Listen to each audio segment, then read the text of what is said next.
Assalamualaikum warahmatullahi wabarakatuh. Salam chemistry, sahabat-sahabat alkemi. Di video kali ini kita masih membahas tentang tabel periodik unsur dan kali ini kita membahas tentang sifat keperiodikan unsur. Setelah menyimak video ini, Anda diharapkan memahami sifat keperiodikan unsur yaitu jari-jari atom, energi ionisasi, afinitas elektron, dan elektronegativitas unsur. Kita langsung simak presentasinya. Sahabat-sahabat alkemi, yang pertama kita bahas yaitu sifat logam. Di alam, unsur-unsur terdiri dari unsur logam, unsur non-logam, metaloid, dan gas mulia. Unsur logam di dalam tabel periodik unsur ini yang berwarna orange. Misalnya litium, natrium, kalium, kalsium, mangan, besi, seng, dan lain-lain. Unsur non-logam dalam tabel periodik unsur ini diberi warna hijau. Misalnya karbon, nitrogen, oksigen, belerang, fosfor, dan lain-lain. Unsur metaloid di dalam tabel periodik unsur ini diberi warna hijau. Unsur metaloid adalah unsur-unsur yang memiliki sifat antara sifat logam dan sifat non-logam. Unsur metaloid lebih rapuh daripada logam, tetapi lebih kuat jika dibanding dengan unsur non-logam. Unsur metaloid ini bersifat semikonduktor, yaitu mengantarkan listrik dengan lemah. Unsur-unsur metaloid terdiri dari boron, silikon, germanium, arsen, antimon, tellurium, polium, dan astatin. Sementara unsur-unsur gas mulia adalah unsur-unsur pada golongan 8A. Unsur-unsurnya yaitu helium, neon, argon, kripton, xenon, dan radon.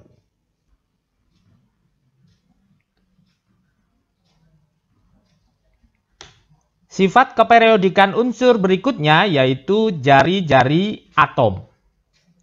Yang dimaksud jari-jari atom adalah jarak dari inti atom sampai kulit terluar. Misalnya, ini adalah unsur aluminium. Yang dimaksud dengan jari-jari atom adalah jarak antara inti atom ini dengan kulit terluar atom. Semakin bertambah kulit atom, jari-jari atom akan semakin besar. Misalnya, untuk litium dengan 3 elektron konfigurasinya adalah 1s2, 2s1, memiliki 2 kulit atom. Natrium dengan 11 elektron konfigurasinya 1s2, 2s2, 2p6, 3s1, memiliki 3 kulit atom.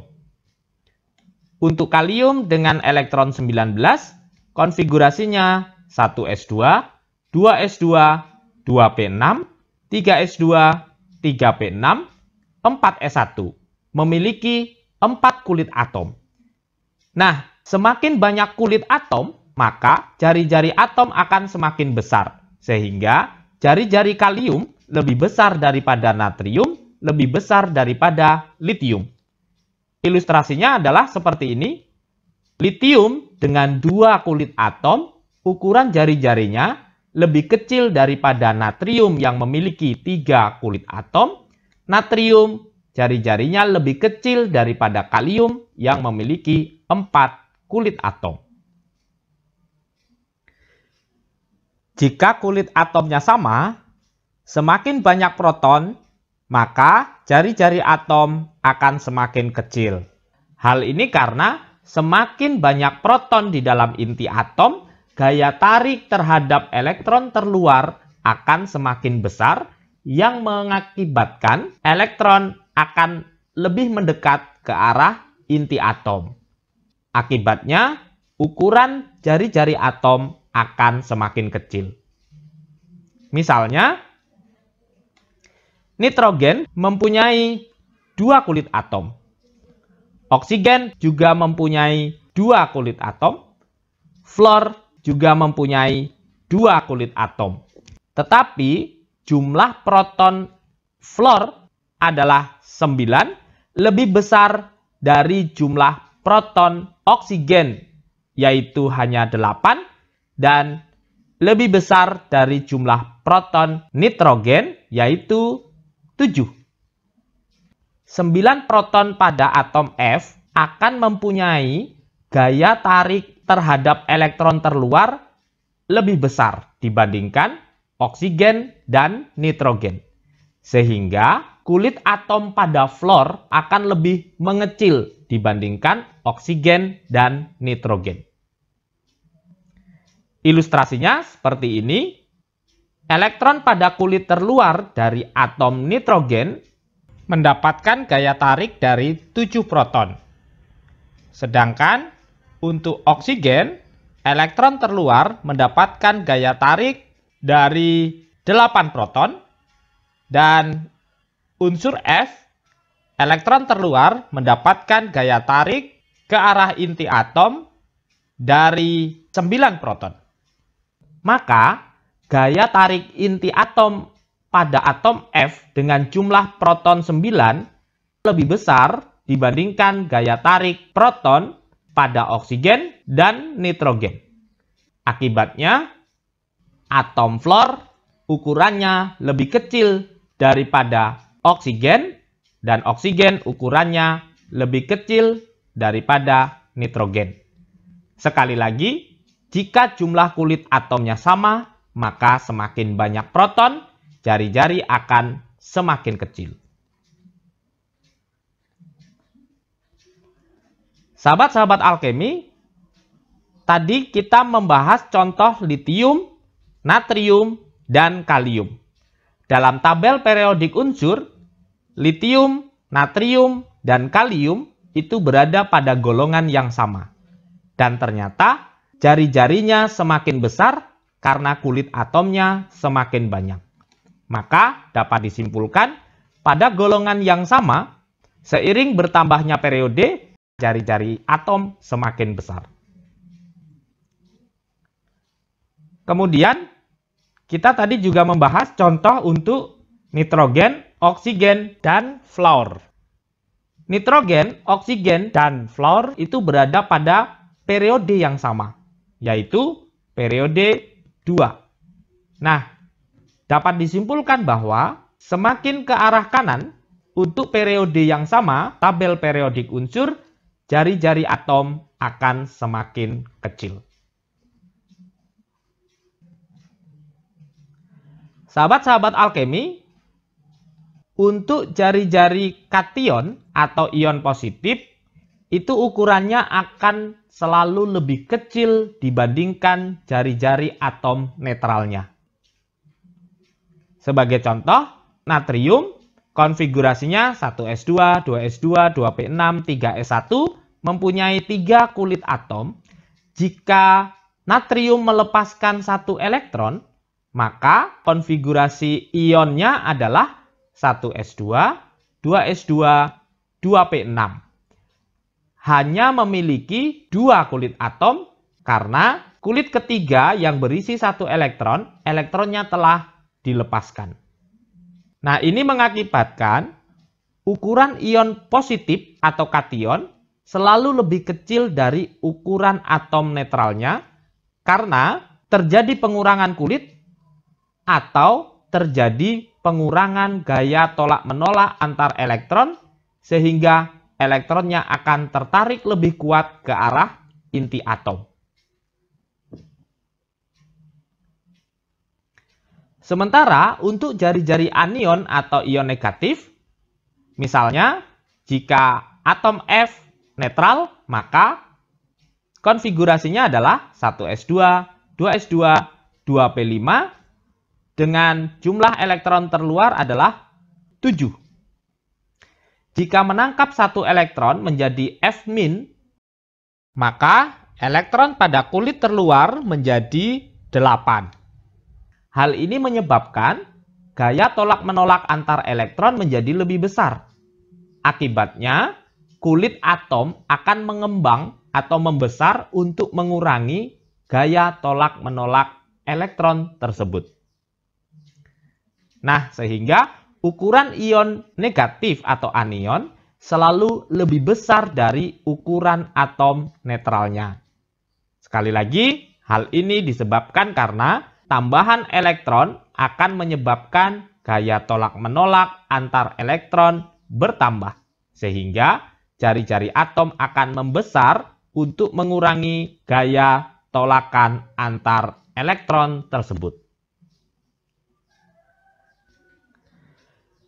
Sahabat-sahabat alkemi, sifat berikutnya adalah energi ionisasi.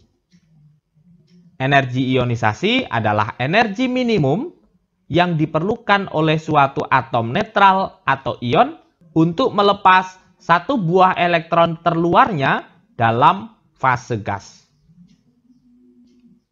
Misalnya, atom X dalam fase gas untuk melepaskan satu elektron diperlukan energi. Nah, energi ini disebut energi ionisasi pertama. Jika X plus melepaskan lagi satu elektron, maka akan menjadi X2 plus. Ini disebut ionisasi kedua. Begitu seterusnya, jika X2 plus melepaskan satu elektron lagi sehingga membentuk X3 plus, disebut ionisasi ketiga.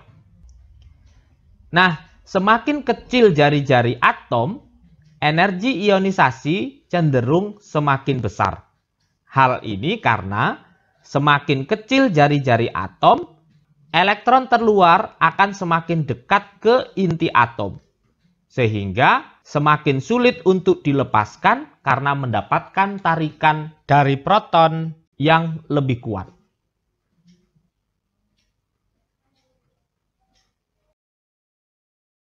Sahabat-sahabat alkemi, selain dipengaruhi oleh ukuran jari-jari atom, energi ionisasi juga dipengaruhi oleh kestabilan konfigurasi elektronnya. Misalnya, berilium yang mempunyai 4 elektron, konfigurasinya adalah 1s2, 2s2. Diagram orbitalnya seperti ini, 2 buah elektron pada orbital S berpasangan. Kemudian, boron dengan 5 elektron mempunyai konfigurasi 1s2, 2s2, 2p1 dengan diagram orbital seperti ini. Elektron pada 2s2 berpasangan dan 1 elektron pada orbital p tidak berpasangan. Nah, elektron pada orbital 2p pada atom boron ini lebih mudah lepas dibandingkan 1 elektron pada orbital 2s berilium. Akibatnya, energi ionisasi boron lebih kecil dibandingkan energi ionisasi berilium. Contoh lain adalah nitrogen, konfigurasinya 1s2, 2s2, 2p3. Diagram orbitalnya seperti ini, orbital P terisi setengah penuh. Jika dibandingkan dengan oksigen, konfigurasinya adalah 1s2, 2s2, 2p4. Diagram orbitalnya seperti ini. Terdapat 1 elektron yang telah berpasangan. Nah, elektron ini akan lebih mudah lepas dibandingkan elektron pada orbital 2p milik nitrogen. Sehingga energi ionisasi milik oksigen lebih kecil daripada nitrogen. Kesimpulannya, semakin stabil konfigurasi elektron suatu atom, maka energi ionisasinya semakin besar. Nah, elektron-elektron pada golongan 8A dengan jumlah elektron valensi 8, diagram orbitalnya seperti ini, itu merupakan konfigurasi elektron paling stabil. Sehingga unsur-unsur golongan 8A atau gas mulia memiliki harga energi ionisasi yang sangat besar. Perhatikan, ini helium, neon, argon, dan seterusnya golongan 8A itu mempunyai energi ionisasi paling besar karena konfigurasi elektronnya paling stabil. Sekali lagi, golongan 2A, kemudian 5A, dan 8A itu mempunyai energi ionisasi yang lebih besar dari energi ionisasi unsur-unsur di sebelah kanannya, yaitu 3A dan 6A, karena konfigurasi elektronnya relatif stabil.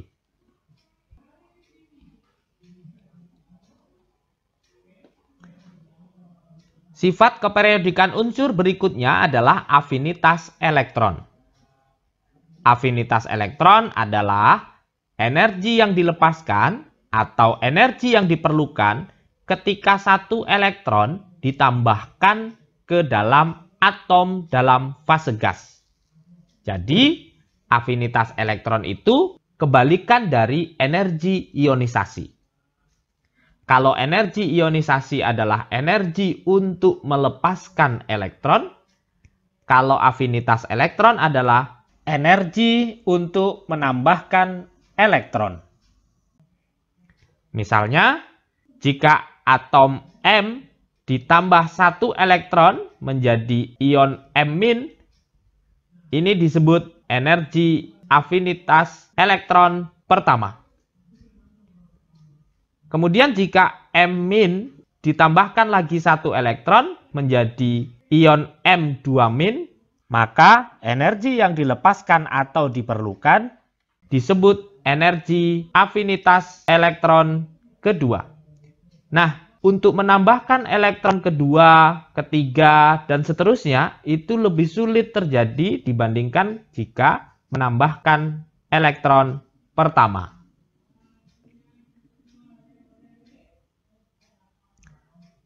Nah, ini adalah energi afinitas pertama unsur-unsur golongan utama atau golongan A. Untuk unsur-unsur yang mempunyai energi afinitas negatif, itu berarti dalam proses menambahkan elektron, atom melepaskan energi. Untuk afinitas elektron bertanda positif, berarti pada saat menambahkan elektron diperlukan energi. Nah, dalam satu golongan, semakin ke bawah, harga energi afinitasnya semakin kecil. Dan ke arah kanan dalam satu periode, harga afinitas elektronnya cenderung semakin besar.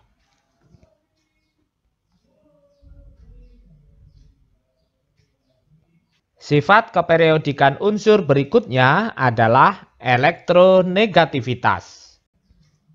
Elektronegativitas atau elektronegatifan adalah kemampuan suatu atom untuk menarik elektron ikatan ketika atom-atom tersebut membentuk ikatan kimia. Sebagai contoh, ini adalah model molekul asam fluorida atau HF. Dalam gambar ini, atom F mempunyai harga elektronegativitas lebih besar daripada atom H, sehingga elektron ikatan cenderung bergeser ke arah atom F.